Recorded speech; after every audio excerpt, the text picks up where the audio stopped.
So my name is Stephanie Wheeler and I am a consultant with West Midlands Employers. So the focus of the presentation today that I'm delivering with my colleague Shakill is around a review that we carried out for Gloucestershire, looking at the historical racism and bullying within Gloucestershire Fire and Rescue Service. So my name is Shakill. I represent West Midlands Employers, which is a regional organisation supporting public sector organisations with different services like reviews, investigations and HR support. So we're going to talk a little bit about the context for this review, the fact that the organisation was feeling stuck, that it couldn't move forwards because felt like there were some issues that hadn't been addressed. So we're going to talk about the context, and then we're going to look at what we did and how we did it, so our methodology, which was quite sensitive to engage with a lot of different stakeholders so that we'd got a shared view of the terms of reference. And then we spoke to lots of people, we analysed lots of documents, and we then ended up with a report which talked about the lived experience of a number of different firefighters, both serving and retired. And we also looked at a set of recommendations to address the issues. So the report started by actually coming up with a scope of what our work was there to do. And that started by having a conversation with the senior leadership team. It became very clear from the offset that if we started with just the senior leadership team, we perhaps weren't going to meet the expectations of the workforce itself, and especially the people who had left the organisation, former firefighters, and the families of the deceased. So we actually had an open conversation to say, for this report to actually have any real value, we need to have those conversations with the families of the members who have passed away. We need to speak to the former firefighters and the current firefighters, because originally our report was to look at up to a certain period of time, and we asked if we could go right up to the current date, because we realised these stories weren't from the past. These are stories that were ongoing and continue to affect those people who are still within the fire service. So some of these stories were already in the public domain. So the family of Vanos Biney, Curtis, had spoken previously on national television about the experience of his uncle. The widow of John James had spoken again very publicly on national television. And they felt very let down by the fire service because they hadn't had their stories heard. The stories that were being told about their loved ones were not fair and balanced, and they certainly weren't reflective of what they'd experienced. So they actually were quite forthcoming and quite happy to speak to us. Some of the former firefighters were quite happy to hear from us and want to tell their stories. Others were a bit more resistant. Again, there was a mixture between those who wanted to just treat it as it's in the past, I don't want to revisit it, it's too painful, and I just want to move on with my life. Others actually wanted to have an opportunity to find some closure. People who were within the service was a different story as well, because some were very forthcoming, some were actually very comfortable to speak as a collective, as a group. Others were quite apprehensive and worried about saying anything at all. Others would only speak to us on the promise that they would speak to us off-site, away from any visibility from any of their colleagues, and share with us privately through virtual meetings. So it was a very much a mixed bag of conversations from across the spectrum of people who had different experiences. I think throughout this review, the service has been absolutely supportive of the project. There's not been any defensive behaviour, and there was a real desire to address the issues of the past to enable the service to move forward.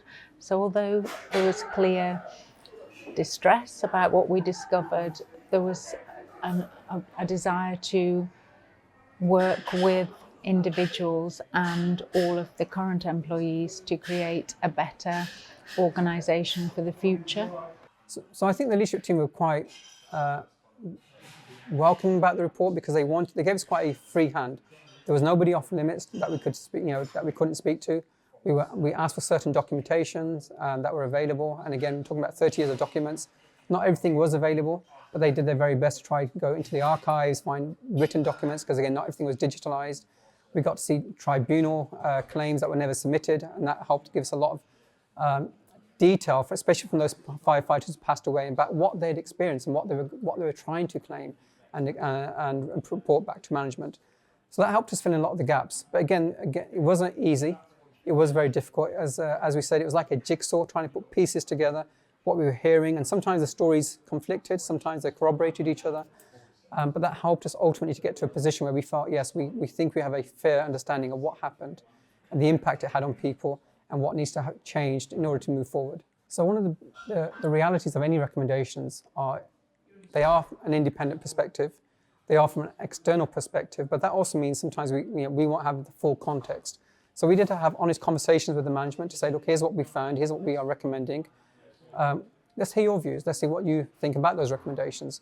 What we were very clear on is that we weren't going to move and be influenced by management on those recommendations, but we were willing to have a conversation about what is practical, what is realistic, what have we missed. If we've missed something, if we've misunderstood something, we're happy to hear from you, and we're willing to revisit our recommendations, but we're under no pressure to change them, but willing to have those honest and open conversations, because it wanted to be a report that actually made sense to everybody who read it, without any filters, without any holding back.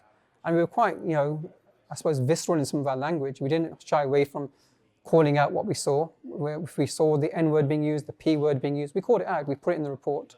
It was difficult because we knew we were identifying individuals in the report who gave us permission, but it still was felt like we were putting a target on their back, because some of those firefighters were still working in the organisation.